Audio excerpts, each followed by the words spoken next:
다시 시작하라. 그리고 마지막 책 제목은 이렇습니다. 공부하다 죽어라. 여러분은 공부를 뭐라고 생각하십니까? 공부를 한자로 하면 한일자 아래 위아래로 쓰고 있는 것, 공자죠. 부자도 일자 두 개에 사람 일자를 넣었죠. 그 시영복 선생님이 쓰신 담론이라는 책에 보면 공부라고 할 때 공자는 하늘과 땅을 연결한다 라는 뜻이 있다고 합니다. 그리고 부자도 하늘과 땅을 연결하는 주체가 사람이다 이렇게 말하고 있습니다. 다시 말하면 공부라는 뜻 안에는 하늘과 땅, 사람이 다 들어있습니다. 그런데 여러분, 공부라는 건 이렇게 하늘과 땅을 사람이 잇는다 라는 뜻을 가지고 있는데, 그런 의미에서 보면 요즘 사람들의 공부는 하늘과 땅을 잘 잇지 못하는 것 같습니다. 특히 우리 그리스도인들은 공부를 잘 못하는 것 같습니다. 왜냐하면 하늘과 땅을 잘 잇지 못하기 때문입니다. 하나님의 나라와 세상, 복음과 일상을 연결해서 살아가는 사람들이 많지 않아 보입니다. 누군가에게 복음이 뭐냐고 물으면, 예수님을 왜 믿느냐고 물으면 사람들은 흔히 이렇게 이야기합니다. 천국 가려고 믿습니다. 그렇게 이야기하지만 그 복음이 오늘날 이 땅에서 살아가고 있는 나의 일상과는 어떤 관련이 있는지를 잘 말하지 못합니다. 많은 그리스도인들에게 복음은 천국 혹은 하늘나라의 문제이지 그 사람이 살아가는 일상과는 별 상관없는 것이라 생각합니다. 지난주에 성전을 통해서 하나님의 뜻이 우리 안에 있고 내 몸, 내 삶이 곧 하나님의 성전이라는 것을 살펴보았습니다. 오늘은 하늘과 땅의 일상을 연결해 보려고 합니다. 하늘을 보시던 예수님께서 제자들에게 이렇게 기도를 가르쳐 주셨습니다. 하늘에 계신 우리 아버지여. 하나님은 어디에 계시다고, 우리 아버지는 어디에 계시다고 말합니까? 바로 하늘이라고 말합니다. 그러면 도대체 그 하늘은 어떤 하늘일까요? 하나님이 하늘에 계시다라는 이 말의 뜻은 도대체 무엇일까요? 우리가 여러 번 살펴본 시인 윤동주는 늘 하늘을 노래했습니다. 그분의 시는 유독 자주 하늘이라는 단어가 등장합니다. 죽는 날까지 하늘을 우러러 한 점 부끄러움이 없기를 잎새에 비는 바람에도 나는 괴로워했다. 윤동주의 서시지. 또 십자가라는 시에는 이런 게 나옵니다. 괴로웠던 사나이, 행복한 예수 그리스도에게처럼 십자가가 된다면 모가지를 들이우고 꽃처럼 피어나는 피를 어두워가는 하늘 밑에 조용히 흘리겠습니다. 윤동주는 늘 하늘을 쳐다봅니다. 왜 그랬을까? 도대체 그에게 있어서 하늘이란 존재는 어떤 존재였을까? 윤동주에게 있어서 하늘은 삶의 거울과 같은 것이었습니다. 그는 내가 바르게 살고 있나? 내가 정도를 걷고 있나라고 스스로에게 질문을 던지며 하늘을 보았습니다. 그래서 하늘을 우러러 한 점 부끄러움 없기를 희망하고 소망했습니다. 윤동주에게 있어서 하늘은 삶의 거울이고 인생의 기준이었습니다. 그래서 그는 날마다 하늘 앞에 섰고 하늘을 우러러 보았으며 하늘을 보고 부끄러워했습니다. 그리고 하늘 앞에서 하늘 밑에서 죽기를 바랬습니다. 성경에도 하늘을 바라보았던 사람들이 나옵니다. 대표적인 인물이 아브라함입니다. 아브라함은 창세기 15장에 하늘을 우러러 뭇 별을 셀 수 있나 보라, 내 자손이 이와 같으리라는 하나님의 말씀을 받았습니다. 그래서 아브라함은 하늘을 볼 때마다 뭇 별처럼 자손들을 많게 해주시겠다라는 하나님의 말씀을 떠올립니다. 땅의 현실이, 자신의 삶이 힘들고 어려울 때마다, 세상이 자신을 배신할 때마다 그는 하늘을 바라보았습니다. 광야를 걷고 있는 이스라엘 백성도 마찬가지입니다. 그들에게 하늘은 그들의 삶을 연장시켜주는 만나를 내려보내주는 것이 하늘이었습니다. 그들의 생명을 유지하도록 하는 그것이 땅이 아니라 하늘로부터 내려온다는 사실을 그들은 알고 있었습니다. 가나안 땅에 들어간 후에도 하늘에서 빛이 비추고 비가 내려와야 먹고 살 수 있었습니다. 그래서 그들은 최선을 다한 이후에도 하늘을 쳐다보았습니다. 오늘날 지금을 살아가고 있는 사람들에게는 이런 하늘이 필요 없습니다. 먹고 사는 문제가 내 손에 달린 것이지, 내 능력에 달린 것이지, 하늘에 달린 것이라고 믿지 않기 때문입니다. 내가 좋은 학교 나오고, 내가 좋은 데 취직하고, 돈을 많이 벌면 그것이 나와 내 가족을 먹여 살린다고 믿는 사람들은 절대로 하늘을 우러러보지 않습니다. 반면에 능력이 없고 가난한 사람들은 하늘을 쳐다봅니다. 가난한 자에게 희망은 하늘밖에 없기 때문입니다. 앞과 뒤를 보아도, 양옆을 보아도 다 막혀 있어서 땅에 주저앉아 하늘만 쳐다보고 있는 그들에게 유일한 구원은 하늘밖에 없습니다. 사람들은 흔히 이렇게 말합니다. 하늘은 스스로 돕는 자를 돕는다. 틀린 말은 아닙니다. 그러나 하늘은 스스로 도울 수 없는 자를 돕습니다. 그래서 스스로의 힘으로는 아무것도 할 수 없는 그들에게 하늘은 유일한 희망이 되어줍니다. 하늘이 땅에 임했다 말씀합니다. 그 하늘은 어디입니까? 우리의 머리 위에 있는 저 파란 하늘일까요? 하늘은 하나님이 계신 곳입니다. 그래서 예수님께서도 하늘에 계신 우리 아버지여 라고 기도합니다. 하늘이 하나님을 하나님 되게 하는 것이 아니라 하나님이 하늘을 하늘 되게 하는 겁니다.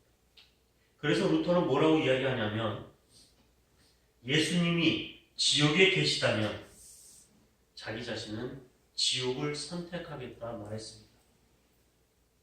그게 바로 이런 의미입니다. 천국이기 때문에 예수님이 계신 것이 아니라 예수님이 계신 곳이 곧 천국이라는 뜻입니다. 제가 옛날에 훈련소에 들어갔을 때 교회에 가서 마지막 주에 특송을 동기들이랑 했었습니다. 그런데 그때 특송을 불렀던 노래가 무슨 찬양이냐면, 주 예수와 동행하니 그 어디나 하늘나라. 이 찬양 여러분 잘 아시죠? 그런데 가사를 바꿨습니다. 주 예수와 동행하니 훈련소도 하늘나라. 참 고단하고 힘들었던 훈련소조차도 예수님과 동행하면 하늘나라가 된다는 뜻입니다. 지옥 같은 곳일지라도 예수님과 동행하면 그곳이 하늘나라다. 오늘 예수님께서 놀라운 말씀을 하십니다. 뜻이 하늘에서 이루어진 것 같이 땅에서도 이루어진다. 예수님이 지금 뭐하고 계십니까? 공부. 다시 말하면 하늘과 땅을 연결하고 계십니다. 하나님이 계시고 그 뜻이 이루어지는 곳이 하늘인데 그 하늘의 뜻이 지금 이 땅에서도 이루어지고 있다는 뜻입니다. 다시 말해 땅에서도 하늘을 경험하게 한다. 이 기도입니다.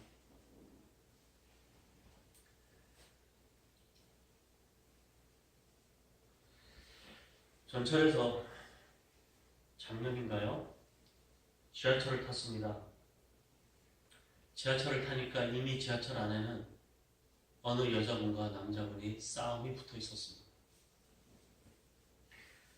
가만 보니 주위 사람들은 슬금슬금 피하고 그 여자분은 입에 담을 수 없는 쌍욕을 남자에게 하고 있었습니다. 사람들이 남자 편을 드는 거 보니까 아무래도 그 여자분이 생트집을 잡아 남자에게 화풀이를 하고 있는 것 같았습니다. 멱살을 잡고 실랑이를 하다가 사람들은 슬금슬금 그 옆을 다 피하고 남자분도 이런저런 이야기하다가 그 다음 정거장에 내렸습니다. 그때 제가 굉장히 힘들었기 때문에 앉을 자리를 찾고 있었는데 마치 그분이 싸우고 있으니까 그 자리가 다 비어 있었습니다. 제가 빈자리에 앉습니다. 근데 하필이면 그 싸움을 하던 여자분이 혼자서 계속 욕을 하면서 제 옆에 앉는 겁니다. 순간 이 자리를 피해야 힘들어서 딴 데 가서 서 있자니 그러기도 싫고 가만히 앉아 있었습니다. 근데 여자분이 제 옆에서 앉아서 씩씩거리며 계속 혼자 중얼중얼 욕을 하고 있는데 제 마음 한켠에 이분이 진짜 화가 나서 그런 게 아니라 자신의 고단함을 누군가에게 화풀이하고 있지 않을까? 라는 생각이 들었습니다. 그래서 저도 눈을 감고 양팔을 이렇게 하고 혼잣말처럼 이렇게 이야기를 했습니다. 많이 화나시겠어요. 그랬더니 그 여자분이 저를 슬쩍 쳐다봅니다. 그리고 또 한마디를 했습니다. 많이 힘들지요. 그분이 욕을 혼자 중얼중얼 하다가 그 두 마디에 욕을 멈추고 가만히 바닥을 쳐다봅니다. 그리고는 이내 눈물을 흘리기 시작합니다. 그리고 저는 정거장 위에 그냥 내렸습니다. 그분이 왜 욕을 멈추고 눈물을 흘렸는지, 그분에게 어떤 일이 일어났는지 저는 잘 알지 못합니다. 그러나 제가 그 경험을 통해서 스스로 느낀 것은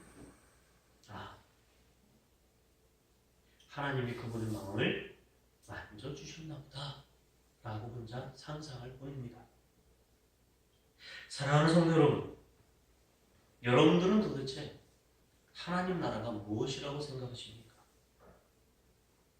저는 이렇게 말하고 싶습니다. 하나님의 나라는 우리의 일상의 삶 속에서 경험하는 하늘이다.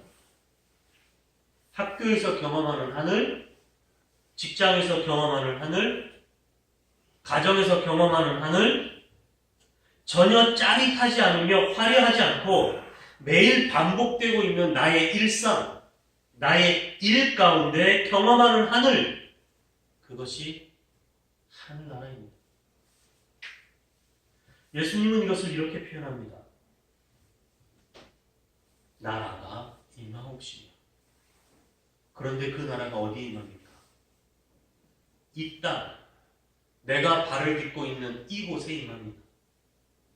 그리고 우리는 매일 일상을 경험합니다. 사랑하는 성도 여러분, 평범해 보이는 내가 설거지하는 싱크대 앞에도 하늘과 연결되는 주의 성소입니다. 매일 출근해서 지겨운 일을 반복해야 하는 사무실에서도, 내가 일하는 초라한 일터에서도, 매일 싸움과 상처가 반복되는 깨어진 가정 속에서도 하늘과 연결될 때 바로 그것이 성소가 되고 하나님의 나라가 됩니다. 초라하다고만 여겼던 나의 일상, 실패라고 여겨졌던 나의 일상, 그 일상이 하늘빛을 머금고 빛나게 됩니다.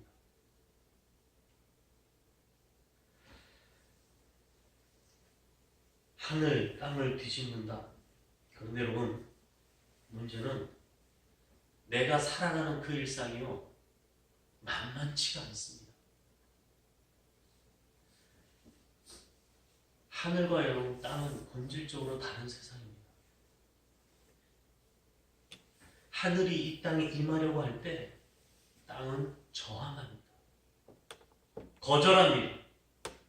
하나님의 나라가 세상에 임하려고 할 때 세상은 저항합니다. 오늘부터 대림절이라고 했습니다. 예수님이 이 땅에 오심을 기다린다고 말했습니다. 그런데 예수님을 기다리지만 예수님이 이 땅에 오면, 이 땅에 왔을 때 그 예수님을 죽이려고 했고 그 예수님의 존재를 거부하려 했음을 우리는 잘 알고 있습니다. 이렇듯 하나님의 나라가 세상에 임할 때 세상은 저항합니다. 요한복음 1장에서 요한이 이렇게 말합니다. 찬빛 곧 세상에 와서 각 사람에게 비추는 빛이 있었나니 그가 세상에 계셨으며 세상은 그로 말미암아 지은 바 되었으되 세상이 그를 알지 못하였고 자기 땅에 오매 자기 백성이 영접하지 아니하였다. 땅에 의해서 하늘이 거절됩니다. 그래서 나라가 임하옵시며라고 할 때 이 나라는 매우 정치적인 개념이 됩니다. 하나님의 나라가 세상 나라에 임하는 것은 나라와 나라 간의 충돌이 일어납니다. 바로 여기에서 세상과 하나님 나라의 긴장과 갈등이 일어납니다. 이제 성탄절이 다가옵니다.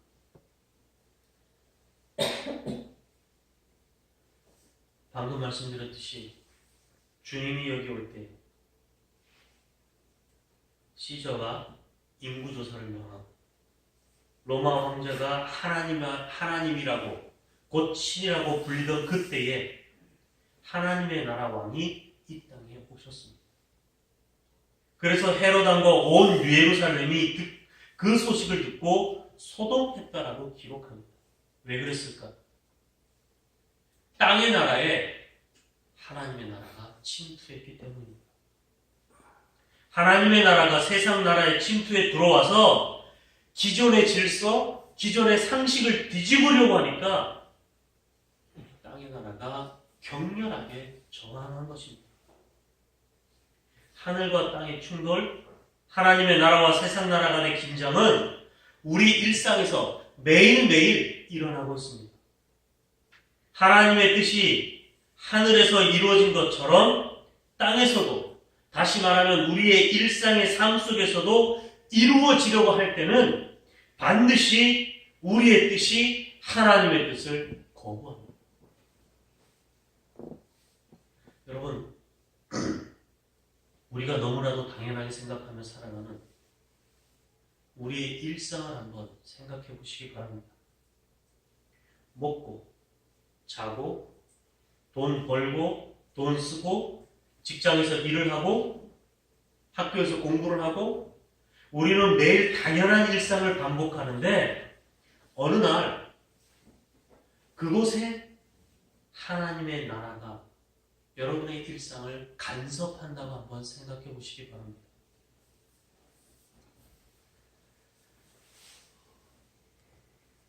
쇼핑몰에 가서 카드를 긁을 때, 슈퍼에 가서 물건을 살 때, 일회용품을 별 생각 없이 쓸 때, 커피를 마실 때, 음악을 들을 때, 식당에 가서 음식을 먹을 때, 때로는 투표할 때, 운전할 때, 직장에서 일을 할 때, 집에서 설거지를 할 때, 사랑하는 여인을 만났을 때, 때로는 결혼할 때, 아이를 키우고 학교에 보낼 때, 일상의 모든 소소한 일에 하나님의 나라가 개입한다고 생각해 보십시오. 하나님의 나라의 가치가 개입한다고 생각해 보십시오. 우리는 이게 쉽습니다. 신앙이 내 개개인의 삶, 사적인 삶까지 너무 가까이 간섭하는 게 싫습니다. 교회가 내 사적인 문제까지 간섭하는 게 싫습니다. 그런데 여러분, 죄송하지만 우리의 삶 사소한 것까지 간섭하지 않는 복음은 없습니다. 그런 하나님의 나라도 없습니다. 하나님의 나라는 우리의 모든 일상에 간섭하십니다. 모든 일을 우리는 내가 원하는 대로 하고 싶지만 하나님의 나라는, 하나님의 성전된 우리의 몸은 주님이 원하시는 대로 해야 합니다. 뜻이 하늘에서 이루어지는 것처럼 땅에서도 이루어지게 해달라고 우리는 수없이 주기도문을 외우고 암송하지만 내 모든 일상 속에 그것이 이루어진다고 할 때 우리는 고민하게 됩니다. 하늘과 땅을 이으신 주 기도문의 구절을 한번 보시기 바랍니다. 하늘에 계신 우리 아버지야라고 시작한 그 기도가 점점 땅으로 내려옵니다. 일용할 양식에 관한 기도, 죄를 사해달라는 기도, 악에서 구해달라는 기도, 주기도문 자체가 하늘과 땅을 이어주고 있습니다. 예수님의 기도만 하늘과 땅을 잇는 것이 아닙니다. 예수님 자신도 하늘과 땅을 잇기 위해서 이 땅에 오셨습니다. 그래서 요한복음 1장 51절에 주님께서 이렇게 말씀합니다. 또 이르시되 진실로 진실로 너희에게 이르노니 하늘이 열리고 하늘의 사자들이 인자 위에 오르락 내리락 하는 것을 보리라 하십니다. 이 말씀은 단지 신약에 나온 말씀이 아니라 창세기 28장에 야곱이 돌베개를 베고 자다가 그 잠든 사이에 환상으로 하늘과 땅의 사닥다리가 내려오고 그곳을 천사들이 오르락 내리락 하는 환상을 보게 됩니다. 이 장면이 바로 하늘과 땅을 사다리가 연결합니다. 이 장면을 두고 예수님이 제자들에게 말씀하십니다. 진실로 진실로 너희에게 이르노니 하늘이 열리고 하늘의 사자들이 인자 위에, 다시 말하면 예수님 위에서 오르락 내리락 하는 것을 보리라. 이게 무슨 뜻입니까? 예수님께서 하늘과 땅을 연결하는 사다리가 되신다는 뜻입니다. 예수님의 십자가가 하늘과 땅을 이어주